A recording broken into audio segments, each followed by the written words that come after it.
மீனவ நண்பர்கள் மீன் பிடிக்க போறதுக்கு பயன்படுத்துகிற ஒரு படகு இது. இதுக்குள்ளுக்குள்ளதான் பிடிக்கிற மீனெல்லாம் சேகரித்து வைப்பாங்க. இதுக்குள்ள ஐஸ் கட்டியெல்லாம் வச்சிருப்பாங்க. மீனை பிடிச்செல்லாம் இதுக்குள்ளதான் போட்டுருவாங்க. இவ்வளவு பெரிய இடம் இருக்கிறது இந்த போட்ல. ஆனா ஒரு முறை போட்டு உள்ள போயிட்டு வரேன்னா அதுக்கு டீசல் மற்ற செலவு இல்லாம வந்து லட்சம் தாண்டுன்னு சொல்றாங்க. அவ்வளவு செலவு பண்ணி தான் அவங்க மீன் பிடிக்க போறாங்க. அப்ப அதுக்கு மேல மீன் கிடைச்சி பிசினஸ் ஆனாதான் அவங்களுக்கு லாபம் இருக்கும். இதுல ஒரு போட்ல 10-12 பேர்லாம் கூட போவாங்க, 8 பேர் போறதற்கு. அப்ப அந்த லாபத்தை தான் ஷேர் பண்ணி கொள்ளுவாங்க.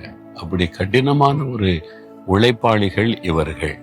அது மாத்திரம் இல்ல, இந்த போட்லாம் பார்க்குற இப்ப மீன்பிடி தடை காலம் அப்படின்னு ஒரு 40 நாட்கள் யாருமே மீன் பிடிக்க கடலுக்குள்ள போகக்கூடாது. இந்த மீன் விருத்தி ஆகணும், அது வரைக்கும் வெயிட் பண்ணுங்கன்னு சொல்லி அரசாங்கம் நியமித்து இருக்கிறாரு.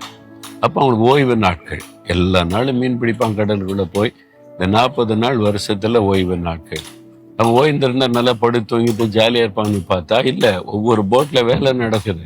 அதை சரி பண்றாங்க, ஹார்ட் ஒர்க் பண்றாங்க, கடினமா வேலை செய்யறாங்க.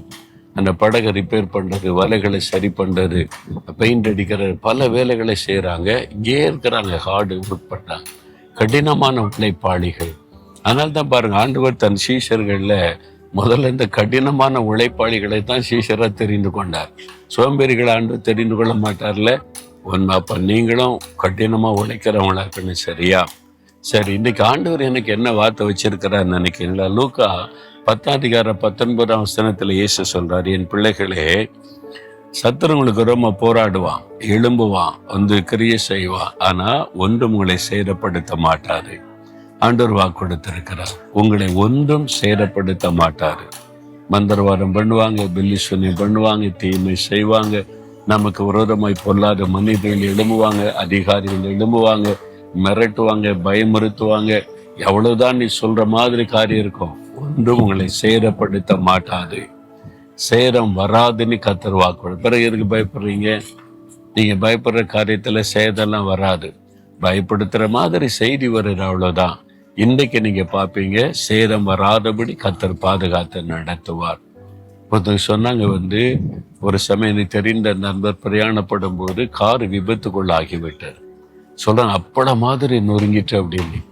அந்த போட்டோ எடுத்து காமிச்சா அதுக்குள்ள இருந்த ஒருத்தர் கூட பிழைச்சிருக்க முடியாது. அந்த அளவுக்கு கார் நொறுங்கி அப்பள மாதிரி ஆகிவிட்டது அப்படியே. ஆனா சொன்னாங்க, கார் இப்படி பயன்படுத்தவே முடியாது, அவ்வளவுதான். ஆனா உள்ள இருந்த நாங்க 4 பேர் இருந்தோம், ஒருத்தருக்கும் ஒரு சேதமும் இல்லை, ஒரு காயம் கூட படலை, ஒரு ரத்தம் சிந்தப்படலை, ஒரு எலும்பு முறியலை.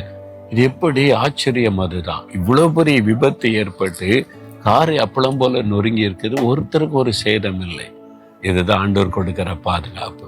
உங்களுக்கு விரோதமா போராட்டம், நெருக்கம், உபத்திரம், பாடுகள் எல்லாம் வரலாம், உங்களை ஒன்றை சேதப்படுத்த முடியாது. பயப்படாதுங்க. ஆண்டவரை பார்த்து சொல்லுங்க, நான் விசுவாசிக்கிறேன் ஆண்டவரே, ஒன்றும் என்னை சேதப்படுத்த முடியாது என்கிற வார்த்தையை நான் விசுவாசிக்கிறேன். எந்த மந்திரவாத, பில்லி சூன்ய, பிசாசின் கிரியை, மனுஷர்கள் எந்த கிரியைகளை என்னை சேதப்படுத்த முடியாது, ஏன்னா நீங்க என் கூட இருக்கிறீங்க அப்படின்னு சொல்லி பாருங்க. இன்றைக்கே ஒரு அற்புதத்தை நீங்க பார்க்க போறீங்க. சொல்றீங்களா? விசுவாசத்தோடு சொல்லுங்க, இயேசுவே, நீங்க வாக்கு கொடுத்துட்டீங்க, ஒன்றும் உங்களை சேதப்படுத்த மாட்டாதுன்னு. ஏன்னா நீங்க என் கூட இருக்கிறீங்க, நான் விசுவாசிக்கிறேன். எந்த மனிதனும், எந்த பிசாசின் கிரியைகளும், எந்த பில்லி சூன்யமும், எந்த பொல்லாத மனிதர்களும், அதிகாரங்களும் எதுவும் என்னை சேதப்படுத்த முடியாது. நான் அதை விசுவாசிக்கிறேன். அப்படியே என்னை நடத்துவீர். அதற்காக உமக்கு ஸ்தோத்திரம், ஸ்தோத்திரம். இயேசுவின் நாமத்தில் ஜெபிக்கிறேன். ஆமேன், ஆமேன்.